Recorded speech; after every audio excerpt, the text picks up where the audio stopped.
tous. Ce que je retiens de ce qui a été dit jusqu'à maintenant, c'est que la prise de risque, c'est un levier de croissance pour les entreprises et que cette prise de risque, elle ne doit pas être à l'arrêt pendant une période de crise, mais qu'au contraire, elle doit être amplifiée. Alors, comme l'a dit Benjamin, on va avoir cinq entrepreneurs qui, justement, n'ont pas eu peur de prendre des risques et d'entreprendre. Et j'ai à mes côtés Raphaël Torgman, fondatrice de Géto. Raphaël, bonjour. Bonjour. Donc, Raphaël, vous avez fait le choix de la médecine dans votre parcours professionnel jusqu'au point de l'investir. Et avant de créer Géto, vous étiez associée et co-dirigeante de Sofinova. Est-ce que vous pouvez nous raconter comment s'est passé votre parcours et puis comment s'est passée la création de Géto? Alors tout d'abord, ravie d'être là. La médecine s'est effectivement transformée en investissement et je voudrais dire que la médecine, c'est le driver principal puisqu'on peut servir le patient et en même temps, en faisant de l'investissement, servir nos investissements et nos investisseurs et faire du retour sur investissement. Donc, en tant que driver principal, comment investir dans la santé? J'ai d'abord effectivement grandi et appris le métier d'investissement chez Sofinova et j'ai pendant ces années eu la chance d'investir dans des sociétés qui aujourd'hui valent plusieurs milliards en termes de capitalisation, mais aussi ont apporté plusieurs produits sur le marché et en développement clinique tardif pour le patient dans différentes pathologies assez graves. Et j'ai fait plusieurs diagnostics pendant ces années chez Sofinova.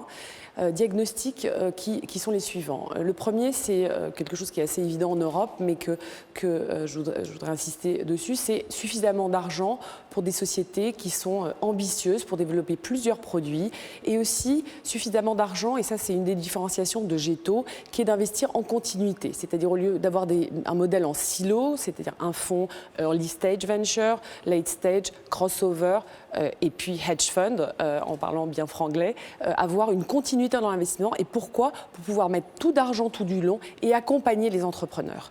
Les accompagner à la fois, donc je me suis rendu compte dans les diagnostics, donc avec l'argent pour permettre d'avoir la même stratégie, en tout cas d'avoir une stratégie directrice aux côtés desquels nous sommes en alignement, mais aussi le manque d'accompagnement en termes de ressources humaines. Donc pas assez de ressources d'argent en continuité, mais aussi de ressources humaines. Et c'est pour ça qu'une autre différenciation de Géto, c'est d'avoir une équipe qui est multitalentueuse, venant de tout l'écosystème et de toute la chaîne de valeur dans la santé et dans l'innovation médicale, équipe qui est intégrée dans l'équipe d'investissement. Donc pas juste des consultants qui aident les entreprises de temps en temps, c'est vraiment équipe qui est intégrée.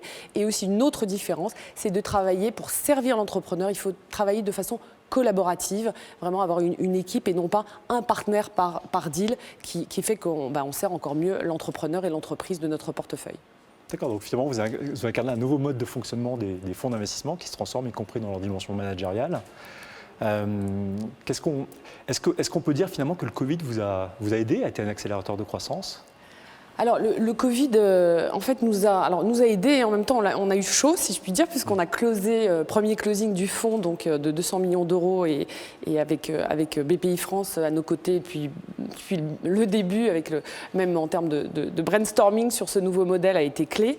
Et on a closé le 30 décembre 2019 au soir. Le 31 décembre 2019, l'OMS annonçait des pneumopathies virales d'origine inconnue. Donc, on a vraiment eu la chance de closer, je pense, juste avant le Covid, surtout comme premier fonds. Par contre, après, en termes de levée de fonds, ça continue de se faire, mais surtout en termes d'investissement, on a vu que notre modèle qui était d'accompagner ces entreprises avec une équipe qui est vraiment qui amène cette sophistication nécessaire pour développer des médicaments innovants était encore plus nécessaire dans cette crise Covid, parce que les entreprises qui développent des médicaments, elles font des essais cliniques et ces essais cliniques ont été ralentis parce que tout le monde était focalisé sur le Covid et trouver un traitement et un vaccin. Et donc, les règles sont en train de changer au niveau réglementaire, la FDA, l'Agence européenne et bien d'autres aspects, la production de médicaments. Et donc, nous, avec cette équipe, on les aide à naviguer dans cette sophistication qui est encore plus compliquée qu'avant. D'accord.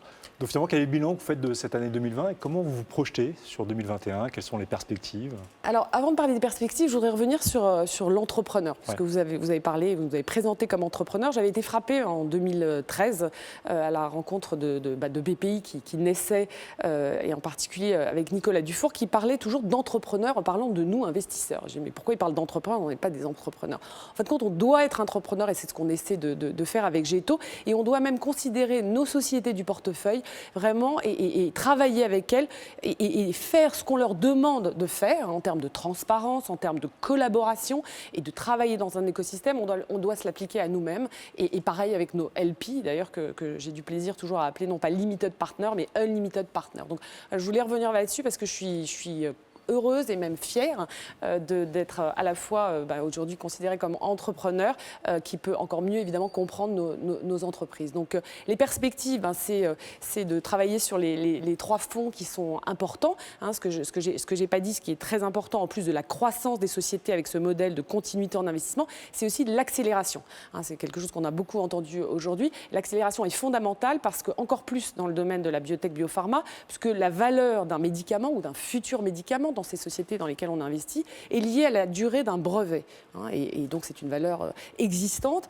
Et même si c'est des sociétés qui peuvent valoriser plusieurs milliards, même sans vente, et encore une boîte de médicaments, c'est sur la valeur de brevets. Et ces brevets, ils ont 20 ans. Donc, il faut aller au plus vite au marché, à la fois pour le patient, à la fois pour avoir des retours sur investissement plus rapidement. Donc, effectivement, aller accélérer, aller vite pour investir, mais aussi pour faire croître ces sociétés et espérons des Genentech de demain en France et en Europe. Donc, c'est ça nos objectifs. Pour 2021, c'est continuer sur les 3 fronts qui sont très importants pour nous, continuer de grandir l'équipe parce qu'on a été 7 fondateurs depuis le début et on a évidemment agrandi l'équipe. Aujourd'hui, on est très fiers d'être 14.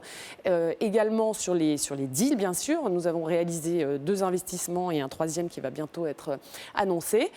Et puis, bien sûr, le fundraising qui continue avec des LP qui sont à l'écoute, encore plus maintenant, évidemment, avec la crise sanitaire et qui se rendent compte de l'importance de la santé. Et on l'a bien entendu aujourd'hui, que c'est quand même ce qui apporte, on l'a entendu dans la présentation de BPI, mais aussi par cette LP de Chine, c'est que la santé et la biotech, c'est là où on peut avoir de très gros retours sur investissement. Et ce ne sont pas des bulles, c'est des vrais futurs médicaments pour le patient.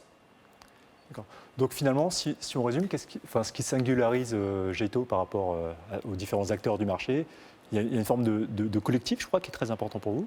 Alors, tout à fait collectif avec cette façon donc collaborative de travailler. Alors pourquoi c'est important? Bon, d'abord, moi c'est comme ça que j'ai été élevée à l'hôpital, c'est tout pour le patient et il faut travailler en équipe parce que c'est comme ça qu'on donne le meilleur, même si évidemment il y a un médecin référent et ici aussi il y a une deal team avec un champion. Donc c'est vraiment pour apporter le maximum. Mais aussi, au-delà d'être heureux et d'apporter le maximum, ce qui est important c'est la diversité. Diversité, alors on est beaucoup de femmes, même plus que d'hommes, mais aussi diversité en termes de compétences. Et c'est comme ça que le modèle G2 est bâti, cette équipe multitalentueuse. Et dans la diversité, ce qui est très important, c'est aussi d'être inclusif.